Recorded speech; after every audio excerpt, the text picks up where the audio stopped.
پیسے پہلے ہی پہنچا دیے۔ یہ کرامت بیان کون کر رہا ہے؟ میرے نبی سونے نبی بیان کر رہے ہیں۔ اور لکھی کہاں پہ ہوئی ہے؟ بخاری شریف کے اندر، کتاب الکفالہ کے اندر، پہلی جلد، صفحہ نمبر 306۔ اللہ تعالیٰ کی ذات بعض مرتبہ بغیر کرامت کے بھی ولایت عطا فرما دیتے ہیں۔ یہ ضروری نہیں ہے کہ ولی ہوگا تو اس کے لیے اڑنا لازمی ہے، ولی ہوگا تو پانی پہ چلنا اس کے لیے لازمی ہے، کرامتیں دکھانا اس کے لیے لازم نہیں ہوتا۔ حضرت جنید بغدادی رحمۃ اللہ تعالی علیہ کے پاس ایک بندہ 10 سال رہا۔ 10 سال کے بعد بیچارہ غم زدہ ہو کے جانے لگا، تو آپ نے پوچھا کیا ہوا بھائی؟ اس نے کہا حضرت صاحب میں تو آیا تھا آپ کے اندر کوئی کرامت دیکھنے کے لیے، ہوا میں اڑو گے، پانی پہ چلو گے، اس طرح کی کوئی ہمیں کرامت دکھاؤ گے۔ ہم نے آپ کے اندر ان 10 سالوں میں کوئی کرامت نہیں دیکھی۔ جنید بغدادی رحمۃ اللہ تعالیٰ علیہ فرمانے لگے ایمان سے بتانا، سچی سچی بتانا، ان 10 سالوں میں تم نے مجھے کبھی شریعت کے خلاف کوئی کام کرتے ہوئے دیکھا ہے؟ اس نے کہا نہیں، یہ بات تو میں اچھی طرح کہہ سکتا ہوں کہ ان 10 سالوں میں آپ نے شریعت کے خلاف کوئی کام نہیں کیا۔ اس نے کہا ہے کتنے افسوس کی بات ہے، میں نے 10 سالوں کے اندر ایک لمحے کے لیے بھی اپنے اللہ کو ناراض نہیں کیا، یہ بات تجھے پسند نہیں آئی، تجھے اس بات کی تلاش تھی کہ میں ہواؤں میں اڑتا پھروں، اس سے بڑی کرامت کون سی تو مانگتا ہے کہ 10 سال میں نے ایک لمحے کے لیے بھی اپنے رب کو ناراض نہیں کیا۔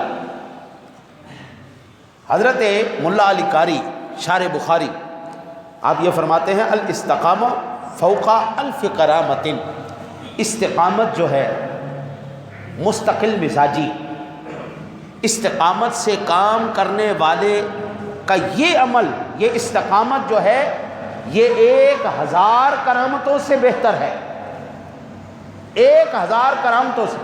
قرآن پاک میں جب اللہ تعالیٰ نے ولیوں کی شان بیان کی فرمایا ان الذین قالوا ربنا اللہ ثم استقاموا، جنہوں نے کہا اللہ ہمارا رب ہے پھر اس پر قائم ہو گئے۔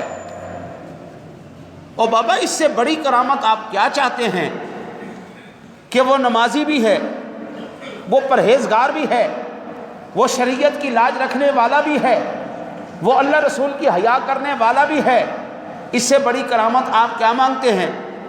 ہواؤں میں اڑے، پانیوں پہ چلے، آگوں کو ہاتھ میں پکڑے، او بے نمازی، وہ کبھی اللہ کا ولی نہیں ہو سکتا۔ اللہ اکبر۔ اللہ کے ولیوں کی ایک آخری کرامت، بعض مرتبہ اللہ تعالی کسی کے سبب بھی ولایت عطا فرما دیتا ہے۔ قرآن پاک کہتا ہے والکاظمین الغیظ والعافین عن الناس، جو غصہ پی جاتے ہیں، جو غصے کو پی جاتے ہیں۔ غصہ بڑی ظالم چیز ہے، غصہ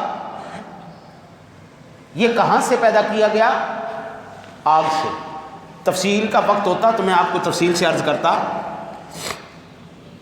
غصہ آگ سے پیدا کیا گیا، شیطان آگ سے پیدا کیا گیا۔ جس وقت انسان کو غصہ آتا ہے، حضور فرماتے ہیں اس کی رگوں کے اندر خون کی طرح شیطان دوڑتا ہے۔ اور پھر حضور نے اس کی مثال کس طرح دی؟ حضور فرماتے ہیں کیا تم نہیں دیکھتے کہ جب بندے کو غصہ آتا ہے تو اس کی گردن کی رگیں پھول جاتی ہیں، آنکھیں اس کی سرخ ہو جاتی ہیں، دماغ کی نسیں پھول جاتی ہیں۔ اس کو ہم اپنی زبان میں کہتے ہیں بلڈ پریشر ہائی ہو گیا۔ بلڈ پریشر ہائی نہیں ہو گیا، شیطان اس کی رگوں میں آ گیا۔ طلاق کس وقت ہوتی ہے؟ جب بندہ کہتا ہے تو ماشاءاللہ میری بڑی سونی بیگم ہے، بڑی تابعداری کی تھی، تو میری بڑی خدمت کی تھی، میرے بچیاں دی بڑی خدمت کی تھی، جا میں تینوں طلاق دی تھی۔ نہیں، ہمیشہ بندہ کہتا تو گندی ہے، تو فلانی ہے، تو فلانی ہے، تو فلانی، جا وہ غصہ آیا، شیطان دوڑا، اور اس نے پھر جو کرنا قتل. پیار میں ہوتے ہیں یار تو میرا بڑا کمال دوست ہے یار چلو ڈشوں. نہیں ایسا نہیں ہوتا. اور تو نے میرے ساتھ غداری کی فلاں کی چلو. حضرت شاہ ابو الحسن خرقانی رحمۃ اللہ تعالی علیہ یہ وہ اللہ کے ولی اس روئے زمین پر گزرے ہیں جو سواری کے لیے شیر کو استعمال کرتے تھے.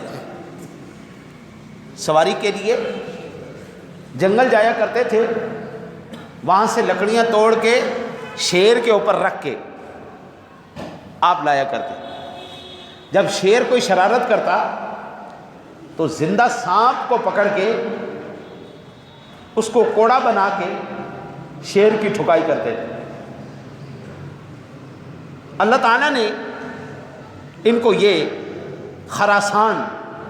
خرقان سے 1000 میل کے فاصلے پہ وہاں سے ایک بندہ گیا کہ میں جناب جاؤں اور جا کے حضرت کی بیعت کروں. اللہ تعالیٰ نے حضرت کو بڑی شان عطا فرمائی ہے. جب وہاں گیا تو حضرت گھر میں تھے نہیں, حضرت کی زوجہ تھی. اور جب حضرت کی بیوی سے ملاقات ہوئی تو پوچھا حضرت کہاں ہیں؟ کہا کیا کرنے آئے ہو؟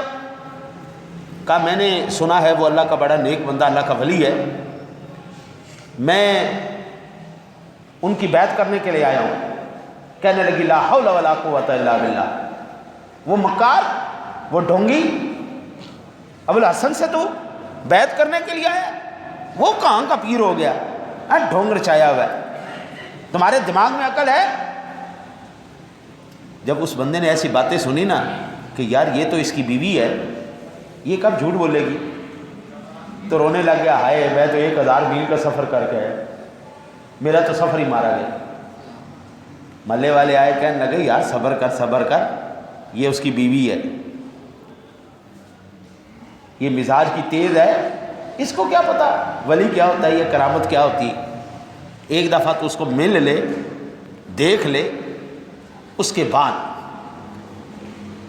جب وہ گئے تو مولانا روم رحمۃ اللہ تعالی علیہ فرماتے ہیں مثنی شریف میں, آپ فرماتے ہیں شیخ کو کشف ہو گیا. اللہ ہو. مولانا روم فرماتے ہیں کہ ہیچ آہن خود بخود تیغے نشد, ہیچ آدم خود شیخ نشد, مولوی ہرگز نشد مولائے روم تا غلامی شمس تبریزی نشد. لوہا خود بخود تلوار نہیں بنتا, آدمی خود بخود شیخ نہیں بنتا. مولوی روم اس وقت تک مولوی تھا جب تک شمس تبریزی کی غلامی نہیں کر لی. تو کہتے ہیں کہ جب وہ بندہ آیا تو شیخ مسکرانے لگ گئے, اور شیخ نے شیر کے اوپر سواری کی, سانپ کو پکڑ کے اس سے اس کی ٹھکائی کی. تو بندہ حیران ہو گیا, کہنے لگا حضرت جی یہ کیا ماجرا ہے, ادھر شیر کو قابو کر لیا ہے اور ادھر بیگم قابو نہیں آ رہی. بیگم بڑے بڑے بندوں سے قابو نہیں آتی بھائی جی. یہاں پہ جتنے بیٹھے ہو اکثر اللہ کے ولی بیٹھے ہو, صحیح بات ہے. دیکھو میرے بھائی پاس کتاب ہے, جس کتاب کا میں حوالے دے رہا ہوں وہ بھی میرے پاس ہے, اور میں آپ کو وہ عبارت بھی سنا دیتا ہوں. فرماتے ہیں گرن صبرم می کشیدے بارزن, گرن صبرم می کشیدے بارزن کہ کشیدے شیر نر بے گار من. فرماتے اگر میں اپنی بد مزاج بیوی کے اس بد مزاجی کے اوپر صبر نہ کرتا تو پھر ایمان سے بتا ببر شیر جیسا میری غلامی کرتا. اس کا مطلب یہ ہوا کہ جب بیوی بد مزاجی کرنے لگے نا, چپ ہو جانا یہ ولایت کی نشانی ہے. بڑے بڑے اللہ کے ولی یہاں بیٹھے ہوئے, بھائی ہماری کیا ضرورت ہے. صدر ٹرمپ پوری دنیا نے وقت پایا ہے, بڈھی نے انہوں وقت بات اللہ سے ڈر کے. بابا آدم سارے نبیوں کا ابا جان, لیکن اماں حوا جی قابو نہیں آئے. وہاں سے لے کے آج تک دیکھے, خاتون اول تک دیکھ لیا. ہم تو چھوٹے چھوٹے پدے سے لوگ ہیں, بھائی ہماری کیا اوقات, ہماری کیا. تو اس لیے جب بیوی بد مزاجی کرنے لگے تو چپ کر جایا کرو, تمہیں پتہ نہیں اس کی بد مزاجی کے صبر پر اللہ تمہیں شیروں